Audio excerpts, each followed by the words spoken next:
What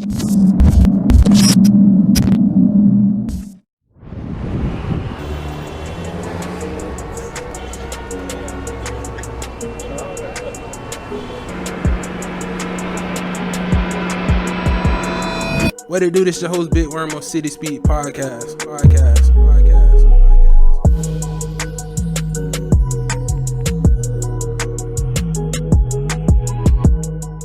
Yo, what it do? This your host Big Worm on CitySpeaksPodcast. I'm starting to love these episodes when I talk to entrepreneurs and business owners, and so I got a special guest today, Nail Bae. How you doing? I'm doing okay. Doing okay? Yes. People that don't know Nail Bae, just give us a slight intro of who is Nail Bae. Nail Bae is your favorite nail tech. Well, nail artist. Nail artist. Yes. I've been doing nails for 4 years in Tampa. My motto is the longer the nail, the better the nail. That's what I'm known for, is the super long nails. If you can see, here they are. Why long nails? I just think they make my hand look graceful. Women, period. Graceful? That's a nice word. Graceful. I mean, you can see them from a distance. They get you noticed. I mean, what about the girls that gotta go type on the computer? I type on the computer. You can type with those? Mm-hmm. Use your fingertips.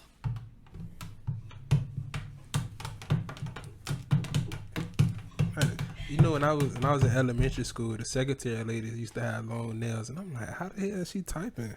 Just how you type. Nah, that look weird. That is a thing. People think that long nails is a handicap. It's not. I can do everything you do. Got you. You got a business, nail artist. Mm-hmm. Why be a boss? Why be a nail boss? Why not just work for somebody that already have a salon or? I think being in control of yourself. I control everything, whether it be the type of clients I want to work with or my schedule. It's just being in control. I get to choose what products I use. I get to choose if I want to work today, if I don't want to work today, if I need to go on vacation. Like certain things, I just needed to be in control of myself. Working a 9-to-5 is not me. I consider myself a creative. I have to be doing stuff creatively. I can't sit at a desk and listen to someone tell me what to do and how to help them make $1 million when you can probably get $1 million exactly yourself. I understand that. Yeah. 4 years been doing nails? 4 years. What was your first, like, did you start off working with somebody, or you just like Nail Bae out the gate? I was long time ago. I was Barbie Does Nails. What's that?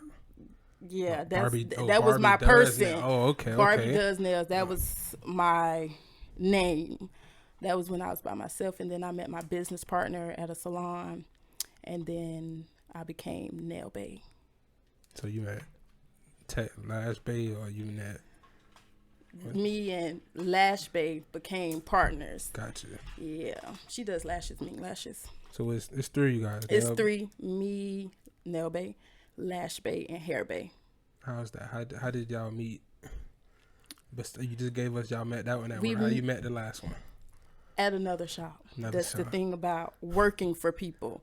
Okay. You don't always agree with how they run their shop, so sometimes you leave, and then you go to another shop, and then you realize this is not working for me either. And then I understood working for someone in their business is not for me. And my business partners felt the exact same way. So we teamed together, and we have a salon. We manage it. We have a voting system. 2 outweighs 1. If you are the one, you just have to deal with the decision that the other 2 have made. How is that? It's always a stereotype of like groups of women working together and never wanting to get big-headed. And how does that work? I think everybody looks at themselves as the Beyonce in the group. Yeah. Oh, okay.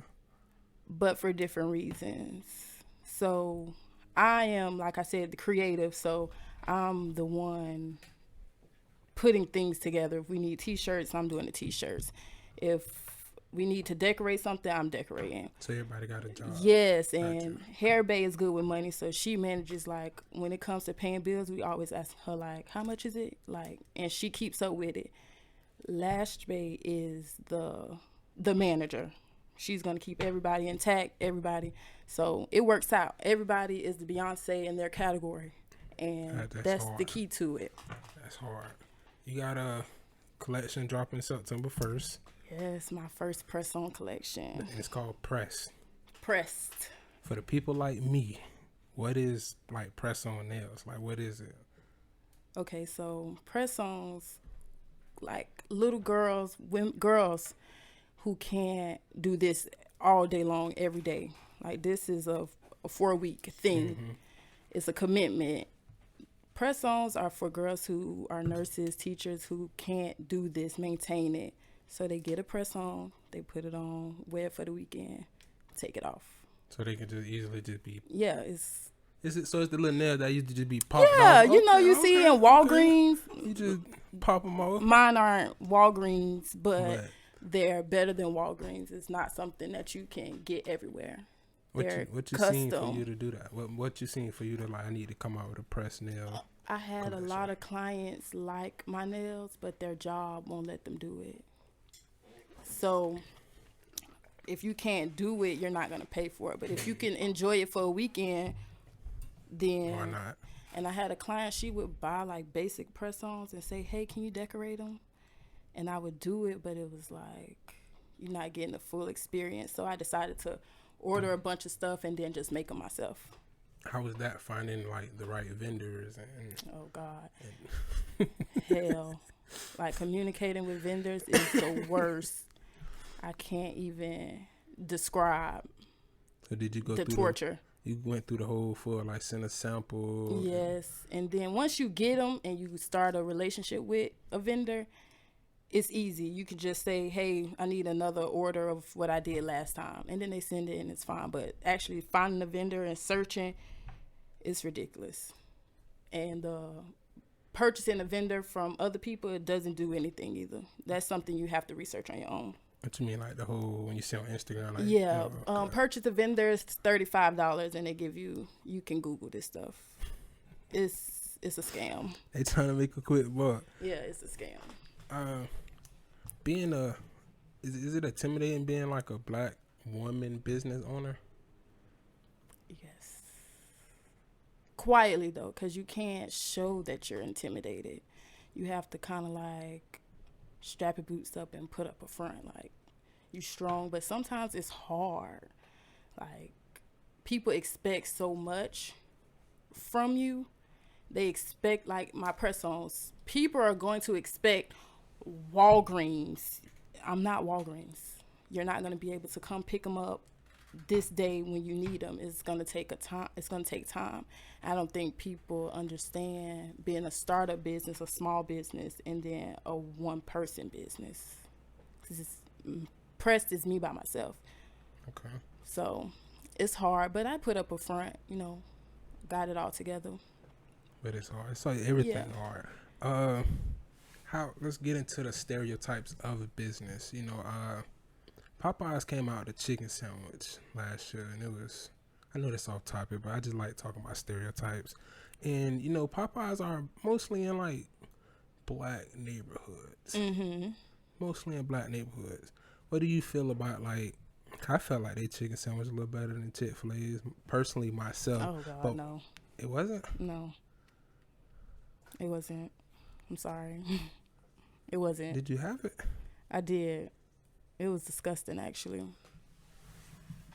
I'm sorry. I wasn't expecting that. But what?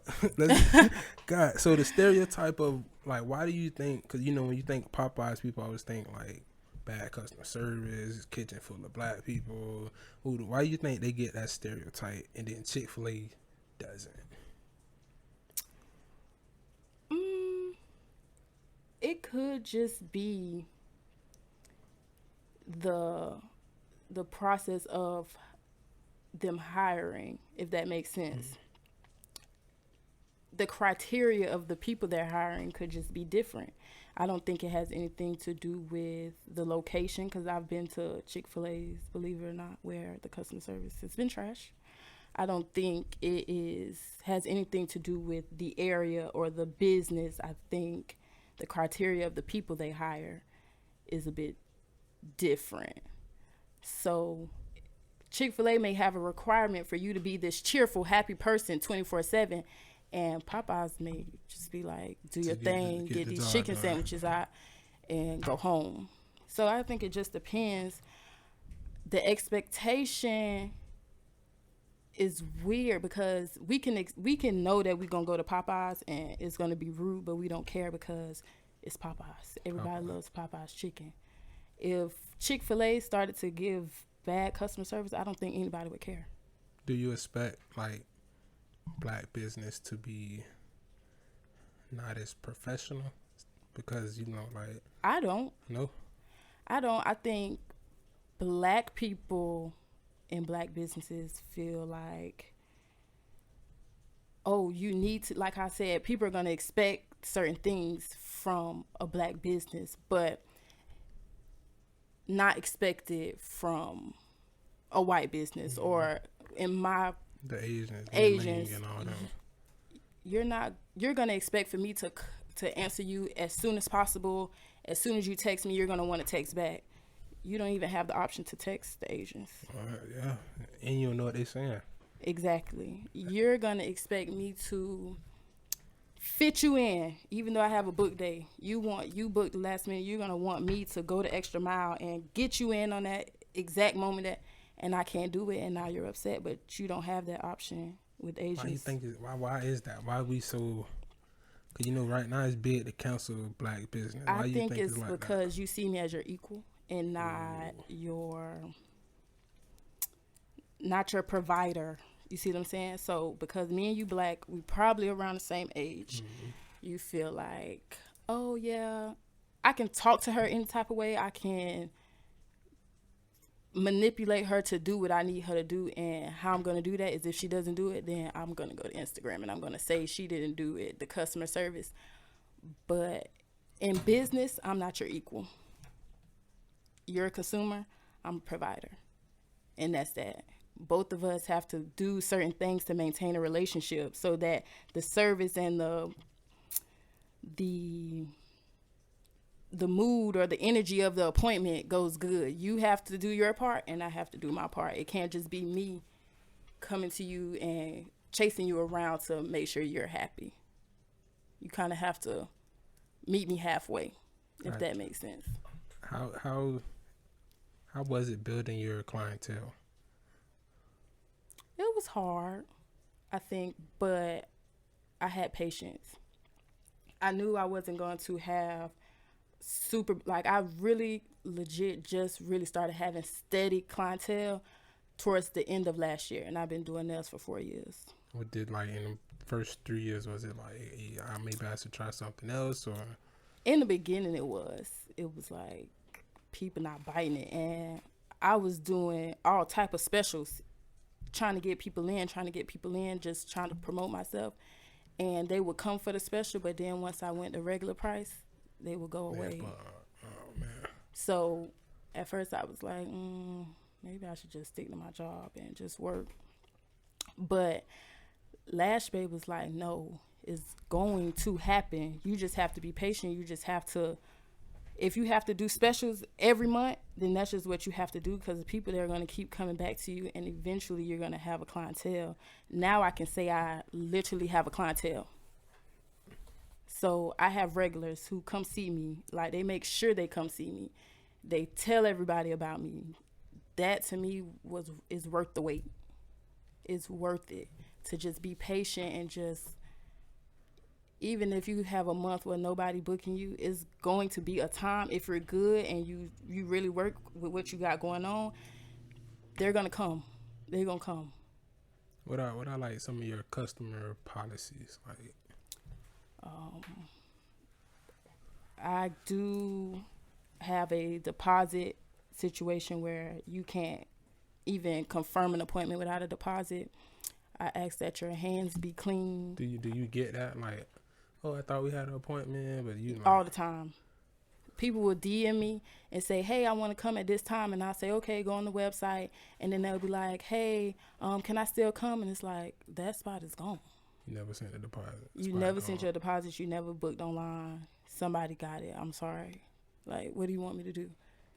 It literally says, under every post I say, to book an appointment, go to the website. People do what they want to do. You can only just say your policy. I feel like I have a note that I just copy and paste. So people are going to do what they want to do. They're going to come, especially if they know the address. Oh, they're going to come. See if you can fit me in. Hi, I have an appointment. I'm sorry, ma'am. You actually don't. Especially if I'm not there, I have that a lot. Where people book an appointment and I have no idea about it. Where they think they booked an appointment and I'm home. And they at the shop. And NailxBae calling me like, you got an appointment? No, ma'am, I do not. I don't. So back to the policies. Deposit, hands clean. Hands clean, which is big for me. I know I'm a nail tech and I have to clean your hands, but they need to be decent when you come to me. I mean, what decent is decent, no like, dirt under your nails. So like a simple like little hand, like I need to wash my hands. Yeah, just wash your hands. Okay. Get a needle or something. Get the dirt out. Like I don't want to know that you had wings before you came here. You done had that before? That's crazy. Yeah. I ain't no girls walk around like that. You'd be surprised. How do you feel about I'm always seeing on like social media the whole late. It's an extra $10 if you late. Things happen. So I on my website it says I charge a fee, but most times I don't. Especially if you let me know. If you say, hey, I'm stuck in traffic. Excuse me, I'm going to be 10 minutes late, 15 minutes late. Then we can talk about it. If I have somebody right after you, I can't afford to accept you being late and then I'm going to be late because when I'm late, I cater more to my clients. So if I'm late, I'm upgrading your set. Whatever is my fault, I compensate for it. So when they're booking, they don't understand that it's giving you a time slot. So after your time slot, somebody else's time slot. So I work with people because I understand things happen, but if you just show up late, I don't have nothing for you because I'm running a business and me and you have a relationship, but my business comes before the relationship between me and you. Yeah. Do you do you compare your expectations to like other people's business, like other nail businesses? No. Expectations higher. I feel like it's a community of nail techs and we all kind of have the same understanding. It's group chats about it. Everybody talks and discuss certain things that happen. I think it's just basic. Like, be on time, come with your hands clean. You can't sit in your phone the whole time, like scrolling. As long as I have one hand, I'm working, I don't care. It's simple things. It's like getting your nails done is not something that people are not familiar with. Like, you know what you have to do to get your nails done. Kind of like common sense. Yeah. Like, she needs my hands, so yeah. But like I said, you'd be surprised some of this stuff. How do you deal with other competition? Like, I don't like think you ever seen competition. Go, like, no, not. Oh shit! Pop my shit. No, I'm just joking. I don't. Not that I don't think it's competition. I think what is the competition? Like, what am I competing with another nail tech for? Like, you ain't never like seen one of your customers and you like, oh, I ain't do that set on her nails. No, cause it's no such thing as stealing nobody clientele. I can take your clientele from Instagram. You could take my clientele from Instagram. That's as simple as typing in 813 nail tech. they see something that you did and they like it, they're going to go to you. It's enough money out here for everybody. You just got to work hard, perfect your stuff. People going to flock. And they either going to flock to you or flock away from you.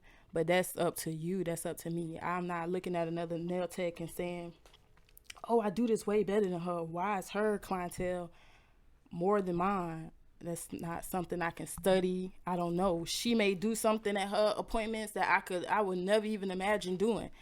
So you just have to worry about yourself.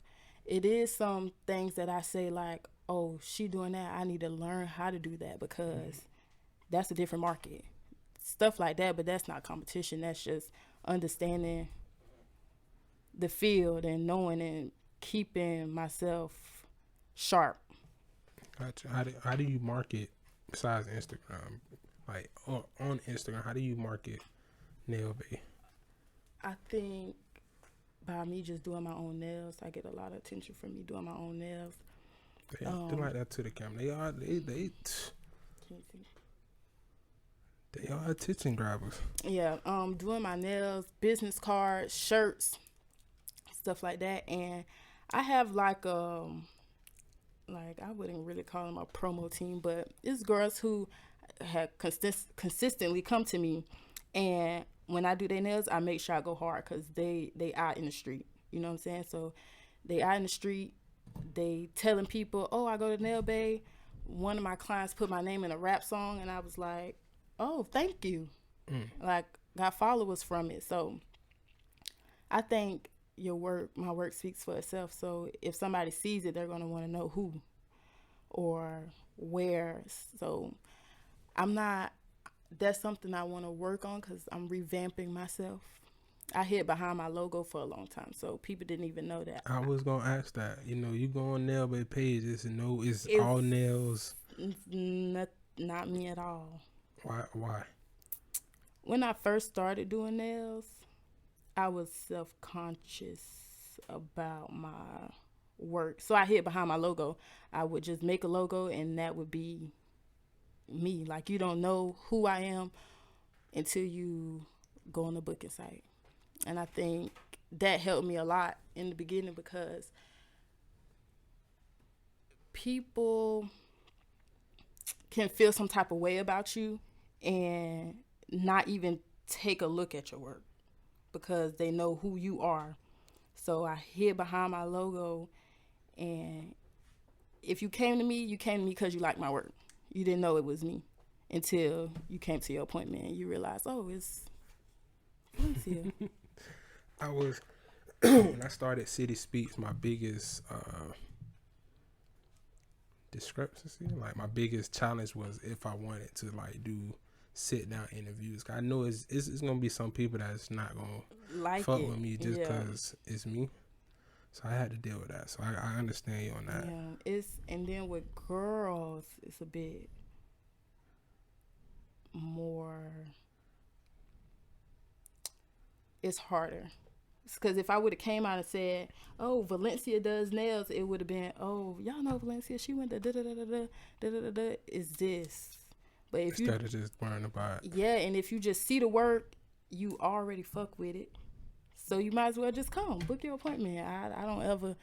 I'm never turning away a client. I don't care who you are, what happened, what was said, I don't care. Money is money.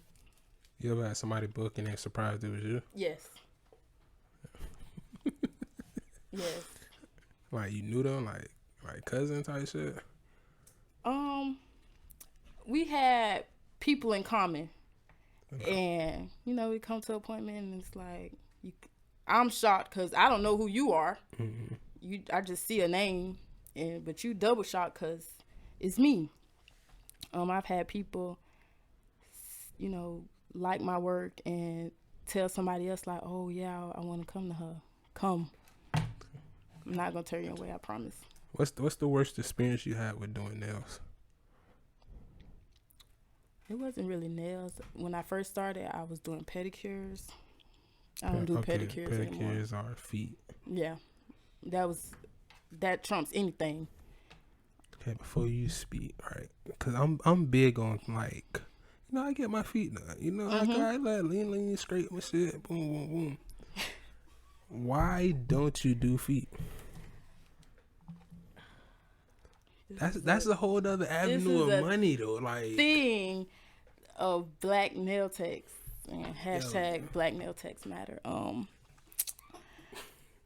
man. It's a thing where black nail techs don't do feet.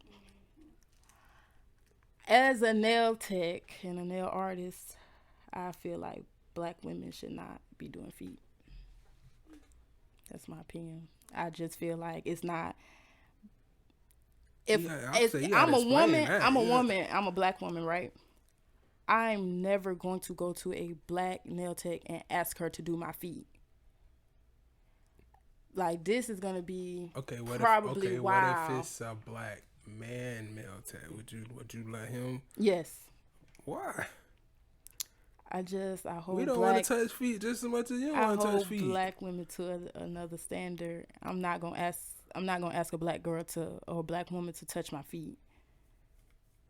That's hard. I wasn't expecting that answer, but that's hard. I'm not doing it.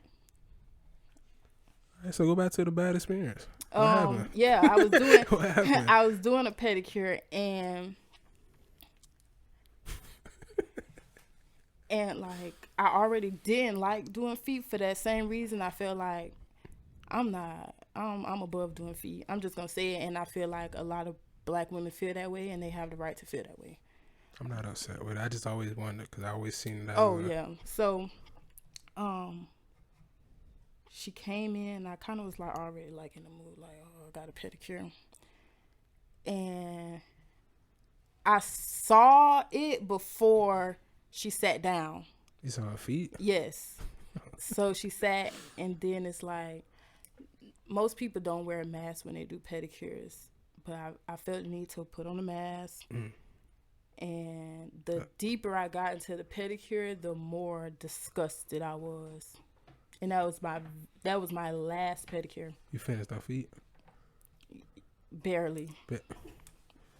I'm gonna be honest, barely. Like, I was so disgusted that I kind of just rushed it. So she probably went like, what is she even doing? But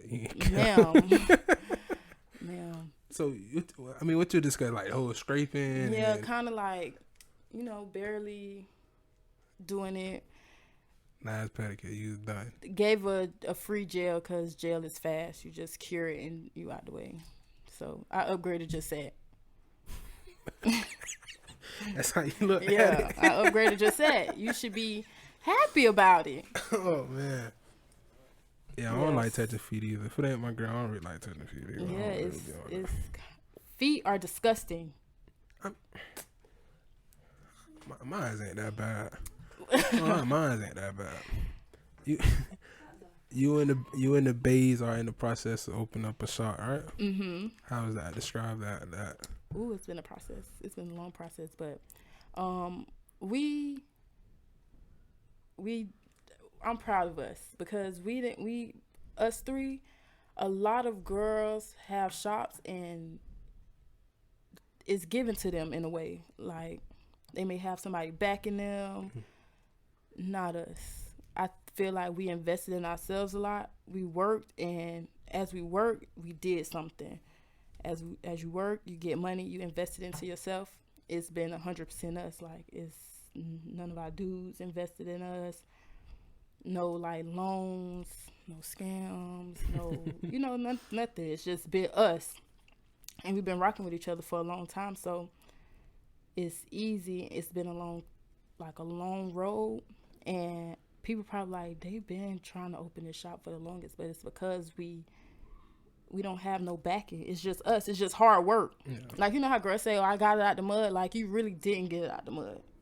You kind of like finessed it a little bit. That's not really getting out the mud. I think getting out of the mud is you working hard and then using your earnings to get you into another level, using your earnings that you worked hard for and opening the door for yourself, kicking the door down if you have to. What's the name of the shop? The Bay Area. Isn't that clever? Bay is at the Bay Area. Yep. That's hard. What are some like bumps in the road you guys weren't expecting?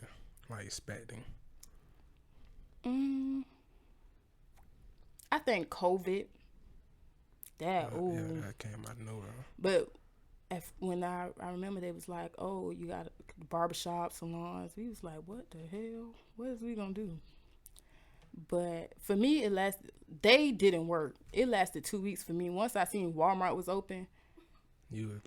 Excuse me. If Walmart could be open, we could be open. If Walmart's open, I'm open. And I made a lot of money during COVID because nobody else was working. The Asians wasn't working. Other nail techs wasn't working. I was in the shop. Anybody who knows me knows I don't close. You gonna pay for me to be there, but I don't close. I work 24 hours. That's hard. I will work. So bring your mask. We're not gonna get close. We're not gonna do a lot of talking. It's a TV above me. Watch the TV. We're gonna get it done, and you're gonna be fly because nobody else getting their nails done. So be cute. What's the opening date? Like, what we looking at? I think because we've been working in the shop, it's been open. I don't think we're gonna do like a grand opening. I think we'll just do like a welcome video. Put it on social media and let it do its thing. I think grand openings for shops are kind of old, like outdated. I feel everybody opening the shop, so it's nothing grand about it anymore because everybody's doing it. It's just you have to separate yourself. I feel like we have, and we'll do a nice video, letting everybody see it, and that's gonna be it. It's girls already working in it, so I don't know. It's open. It's open already. Yeah. Got you. You watch the episode, so I end my interviews with 4 questions. Mm-hmm. What's the best advice you done got? Excuse my language, but fuck that job. My 9 to 5. Everybody's telling me like, quit it, and I think I'm finally listening to it. That's my best advice. You quit yet? No. But I am, because every few weeks we have a meeting about how they made billions, and that's not motivation for me to work harder for them. It's motivation for me to work harder for myself. Fuck that job. Who told you that? NailxBae. Shout out to NailxBae. What's the worst advice you done got? Stop playing on them people's hands. Somebody ain't like your work. Yeah. Sound like a hater. Yeah. And I'm past them.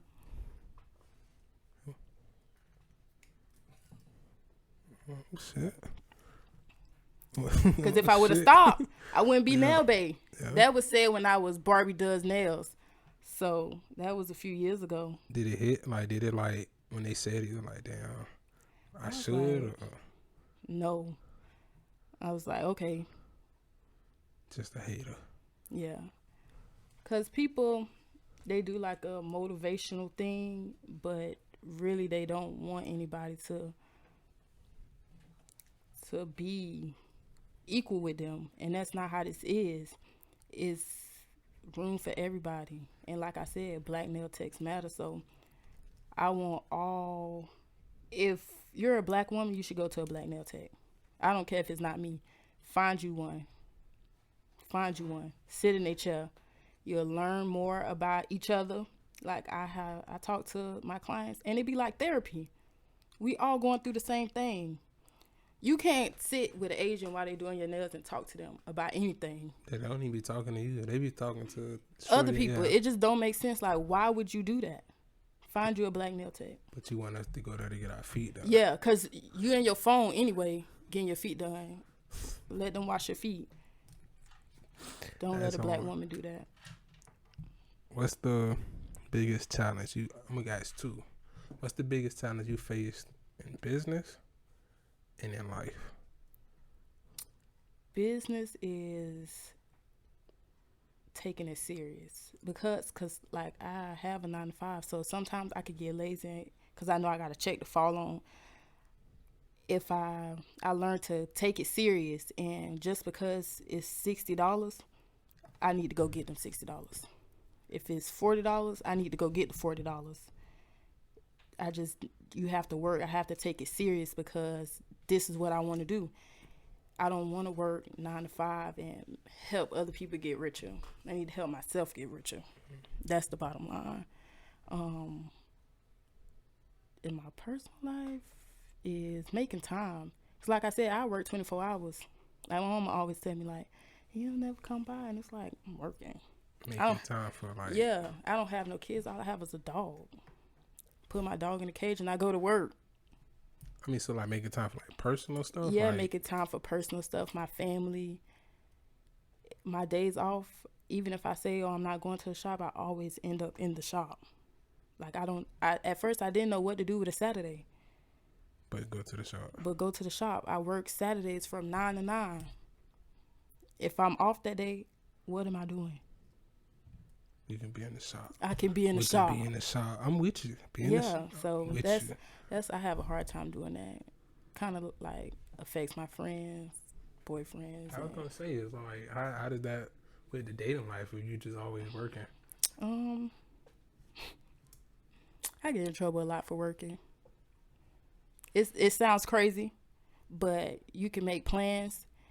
But if somebody call me and say, "Hey, I got extra money for you," you can't cancel those. I'm going to the shop. You gonna cancel the plans?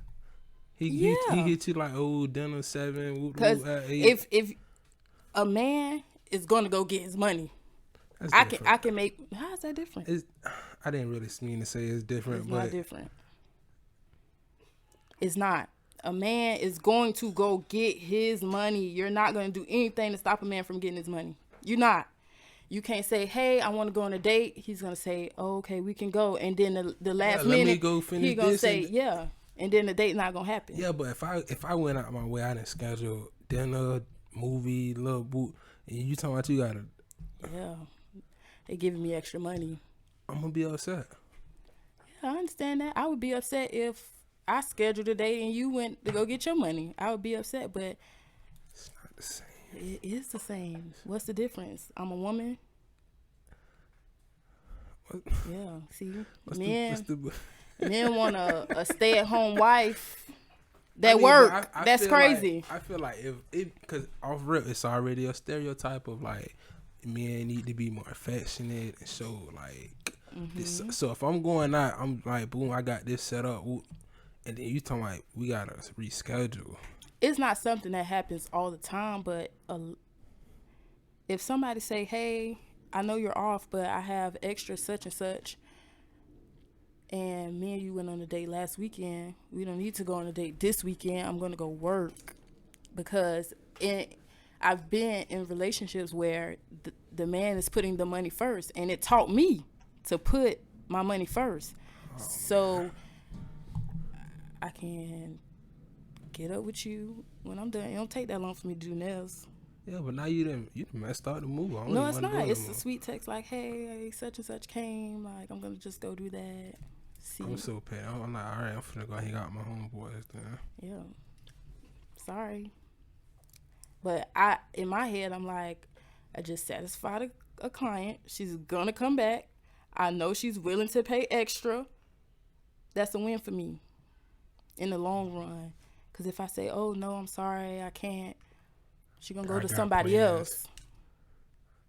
From the business side of it, I feel it. But I'm just thinking about me personally. It'd be like... I mean, it's done in a nice way. I'm not doing it rude. But... Gotta cancel reservations. Men don't make reservations. I'm on open table all day. Yeah, I'm open table. Yeah. I need an out. The men I know, they don't make reservations. The women are making the reservations, so I just reschedule it. Got you. Last question. What's the biggest lesson you done learned? Not all money is good money. That's a good one. Not all money is good money.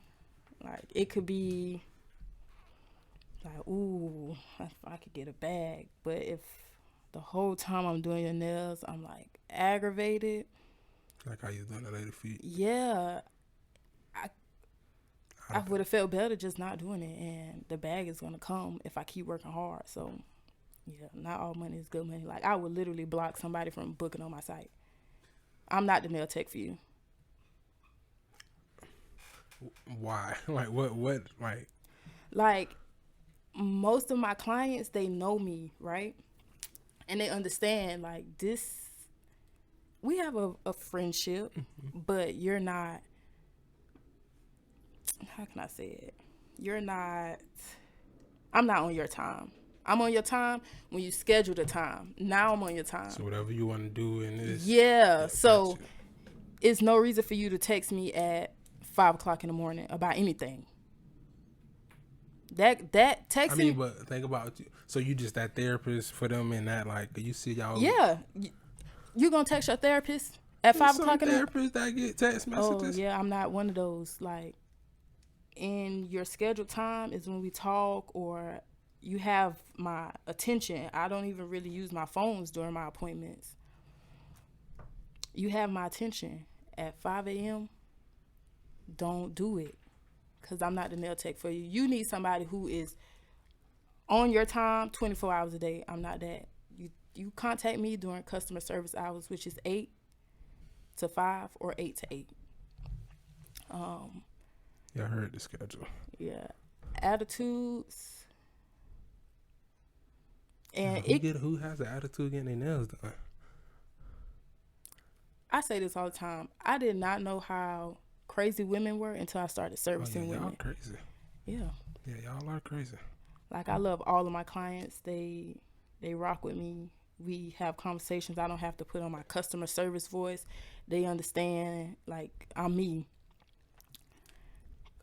So. The biggest lesson. All money is not good money. And I don't have to have every dollar. Every dollar. That's a good lesson. That'll keep you out of trouble, too. I don't have to have every dollar. I'm okay with maintaining myself until more money comes in different avenues, I guess. That's it. Well, you know, when I found out you was an avid listener of City Speaks, I was happy.